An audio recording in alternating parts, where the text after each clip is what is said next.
Although I've always been a bit plain and never really stood out, Aaron was good-looking and popular since he was young. As he got older, he became even more handsome, and a lot of under and upperclassmen were into him. He would receive so many chocolates and presents on Valentine's Day every year that he would ask me to help him eat them because he wouldn't able to on his own. I was lucky enough to be by his side. So many people envied me. Aaron and I started dating in high school, which made the number of people who had hated me grow even more. They don't match. She's not cute. There's no way. The other female students would all say things like that. But thanks to that, I became really strong mentally. Even though I was plain looking, being by his side, I began to take care of myself more. When I entered university, no one bullied me anymore. Aaron and I married after we graduated from university. We got along with each other's parents, so the wedding ceremony passed by smoothly. We started living together, but since we both worked full-time jobs, we were both busy and didn't have all that much time together. Because of this, we came up with the rule that if we had time, we would always eat dinner together. We would make as much time for each other as possible and did what we could to protect our relationship. But what I didn't know was that there was a woman who had been bothering my husband since university. 3 years after graduating from university, we were living a peaceful married life until that woman began stirring up drama. It began when Aaron brought some handmade sweets that someone had given him at work. "I'm home. Someone gave me sweets again. Let's eat them together." "Recently, you've been getting sweets 3 times a week?" That day's sweets were heart-shaped cookies. It was obvious that someone was trying to express their feelings for Aaron. Someone liked him. When I spoke to Aaron about it, I found out that all the sweets he'd received recently had been from the same person. Even if he tried to refuse, she would force him to take them. So recently, Aaron gave up on trying to turn them down. My husband always wore his wedding ring, and I made him lunch to take to work every day, so that women knew very well that he was married. I opened up Aaron's lunchbox so I could wash the tapware inside, and at the very bottom, I noticed there was a tiny note. I thought that maybe a note from Aaron's desk had accidentally fallen into his lunchbox. But when I opened the note, I saw it didn't have anything to do with his job. "Let's get married," was written across that tiny white piece of paper. I was about to show my husband the note, but I thought it might make things awkward for him at work. So I changed my mind. I was proud to be the wife of someone so popular. But to think this would continue even when we reached this age. From that day on, I regularly looked at the notes that woman slipped into his lunchbox. And every time I would let out a big sigh. He must also be tired of her. He began taking naps before dinner. He's been pressured by women like this before. But this was the first time I've seen him this tired out by it. "Are you okay? You seem super tired these days." "I'm probably tired because work has been busy. I'll go sleep a bit earlier tonight." After saying that, Aaron took a shower and went to sleep. Maybe because he was so tired, he forgot his phone on top of the living room coffee table. Just as I picked up his phone to put it on his bedside table, he got a text. His phone vibrated 4 more times. Since I was holding his phone, I saw the notifications for those 5 texts. They were from a woman named Sarah. She seemed to be urging him to reply to her. I thought to myself that it must be the woman who's been giving him sweets recently. I didn't feel the need to look through his messages, so I just put down Aaron's phone next to his side, up the bed. I had a sinking feeling about to happen, so I couldn't sleep at all that night. A few days later, Aaron texted me to eat dinner without him because he was going out drinking with colleagues. I was a bit worried because of that woman. I told him to call me if anything happens, and he told me it'll be okay. He probably didn't want me to worry. He knew that many people have been jealous of me since we were in high school, so he probably didn't want me to go through that same sort of trouble now that we are adults. He's probably doing his best to calm the situation on his own. But women are tricky. He might not even realize what she's doing. I knew he could be too kind for his own good, so I wished he could ask me for help as his wife. That day, I ate out and bought myself a dessert on the way home. Around the time I thought Aaron would be back home, the doorbell rang. Excuse me, this is Mr. Smith's house, right? Through security camera, I saw a young woman and man. They were carrying my husband between them. I quickly opened the door. The young man carried Aaron up to our bed, and I was left alone with the woman, who smiled at me. I'm sorry about this. Thank you for going out of your way to take care of my drunk husband. It's okay. Oh, here are some sweets I made. I noticed that the sweets she handed me were in the same packaging as all the other ones my husband had received recently, and I felt the blood drain from my face. This is definitely that woman, Sarah, who liked Aaron. I thanked her and took the sweets. When are you and your husband going to divorce? She whispered into my ear. She gave me a carefree smile, but Aaron's wife, I was furious. She looked me up and down and made a face as if to say she thought she was better looking than me. I glared at her. Aaron's colleague came back from leaving him on his bed, and the two of them left. I decided I would tell Aaron he should change jobs when he wakes up. With my salary and savings, we could get by, even if he doesn't work for a while. I felt like our relationship was at risk if he stayed near that woman any longer. A few hours later, Aaron woke up and I served him a cup of soup I had made. He seemed confused how he had made it home, so I explained everything. Aaron made a guilty-looking face, and his face turned blue. Sue, did she do anything to you? She didn't, but I told him what Sarah had said to me. I also relieved that I had seen the messages she sent him a few days back. Aaron let out a sigh and put his head in his hands. Seeing him like this, I understood that he hadn't told me because he didn't want me to worry.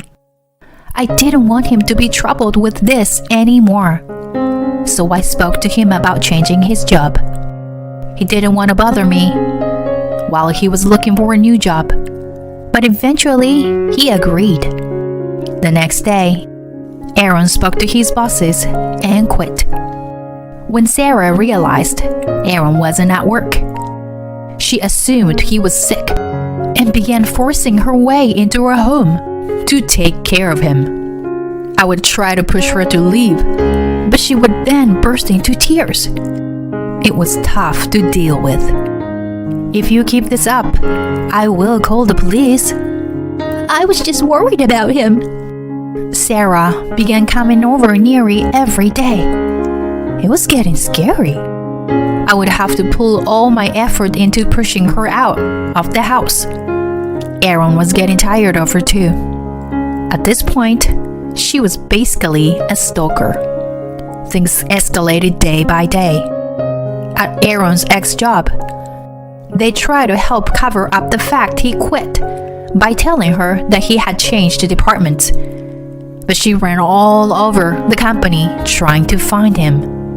I called the police on her, and they gave her a severe warning. After the police got involved, she stopped coming to her home. When things calmed down, Aaron began looking for a new job and managed to find one relatively quickly. His new office was a bit far from home, but he really gave it his all there. For a while, we returned back to our peaceful lives. I'm relieved everything has calmed down again. I blocked her number too. I hope everything will be okay from now on. We were a bit worried something would happen again, but we tried to move forward. A few months later, on the way home from work, Aaron jumped out into the street to save a young child. He got hit by a truck and passed away. He was such a kind person. He even risked his life to save that child. I couldn't help but be proud. But suddenly losing someone I loved so much, it was hard for me to accept reality. By the time I made it to the hospital that day, he had already passed away. I burst out crying. Even now, when I'm at home alone, I feel like he will walk in with a big smile on his face any minute. I organized the funeral and invites his family and close friends. Of course, I didn't invite anyone from his old job. Seeing his face peacefully sleeping, I felt like crying. I love your smile so much, so please never stop smiling. I felt like he was saying that to me. I'm sure he wouldn't want to see me sad. Since he passed away so suddenly, I'm sure he regretted leaving me alone the way he did. But he definitely wouldn't regret having protected that child. He saved a life. I'm sure that he would tell me to smile. So I decided that after the funeral, I should try to move forward with my life for the sake of the husband I loved. When he passed, the police gave me his cell phone. Looking through it, there were many pictures of me smiling. Some I didn't even remember. When I saw that, without thinking, I hugged Aaron's phone close to my body. I noticed that he had a huge number of notifications. Surprised, I checked and saw they were all from Sarah. She had found and followed Aaron on every social media platform possible. It seems we hadn't been able to stop her overwhelming feelings for Aaron. Aaron wasn't really the type to go on social media much, so he hadn't seen most of the notifications and messages. There were even messages from after he passed away. From the looks of it, she sent him around 30 messages per day. 5 years had gone since Aaron passed away, and she still messages him daily. Her feelings for him never changed. I peeked at her social media profiles and saw that all her posts were lies about going out with Aaron, being loved by him, and so on. She's been posts every day. Of course, since Aaron passed away, he's not in any of her new posts. Seeing her profiles felt gross. To put it most accurately, I was disgusted. She didn't know he had passed away. If anyone who knew saw her page, what would they think? I'm sure even my husband would be annoyed if he looked down from heaven and saw that this was happening. As I was thinking this, I headed off to work. I had plans to eat dinner with Aaron's mother that night, so after I finished work, I quickly went to the restaurant we planned to meet at. My mother-in-law must be lonely since Aaron passed. Occasionally, we would go out to dinner or to Aaron's grave together. Thank you for always making time to meet me. 5 years have already gone by since Aaron passed. It's okay for you to find someone new to make you happy. It's okay. Aaron will always be in my heart, so I don't need anyone else. My mother-in-law worried about me since so much time had passed and I hadn't remarried. But as I told her, Aaron was the only one for me. I had no plans on meeting someone new. I was happy how I was. "Can I come over to look through your old pictures of Aaron tonight?" I nodded. After we finished dinner, we headed home together. When we made it to my house, we saw that a woman and a couple, seemed to be her parents, were standing outside of my door. I wondered if something must have happened at home, but looking closer, I realized the woman was Sarah. "What are you doing in front of my house?" The three of them turned and looked at me angrily. My mother-in-law probably had no idea what was going on. She didn't know who those people could be. I opened the door and let my mother-in-law into the house. And then I turned to Sarah and her parents and asked them why they were here again. Her mother was the first person to speak. "Your husband impregnated my daughter. How can you talk to us with that attitude?" "What are you talking about?" Sarah's father began ranting angrily. But no matter what they say, my mother-in-law and I couldn't understand what was going on. Sarah's father continued to yell as Sarah clung onto him and cried, Your husband got me pregnant. Divorce him and give me this house. "I don't understand what you're saying." "I can't divorce him either." The three of them screamed at me. They told me to stop messing around and to bring my husband to them. Hearing them say all this nonsense, my mother-in-law was outraged. "What are you saying?" "Aaron, who was Sue's husband and my son, passed away 5 years ago." Sarah and her parents went silent. Sarah then began repeating that we should stop lying. When I explained to them what happened 5 years ago, and that the woman with me was Aaron's mother, they were pale. Their shocked faces were incredible to see. I have to give her credit. Sarah was completely delusional. "What? You must be lying." Sarah slumped into the ground and began to cry. Knowing the truth, she was overwhelmed with sadness and by the fact that her lies wouldn't work anymore. Her father began yelling at her for lying. Her mother also hadn't known the truth, and her face suddenly went bright red out of embarrassment. The whole time, my mother-in-law continued to scream at them. "Now that you understand, please leave." My mother-in-law entered the house and we shut the door. We could clearly hear them yelling from the other side of the door, but I didn't care about them anymore. I explained everything about Sarah to my mother-in-law. She hugged me tightly while crying, saying she wished she had known earlier so that she could have done something to help. Her kindness almost made me cry. I hugged her and stroked her back. "It's okay. I'm Aaron's wife after all." After we both calmed down a bit, my mother-in-law headed home. I offered to drop her off, but she said she'd be all right on her own. I looked at a photo of Aaron on the wall and let out a big sigh. We've been through a lot of trouble because of Sarah, but I'm sure this was the last of it. Her parents must have been incredibly angry with her.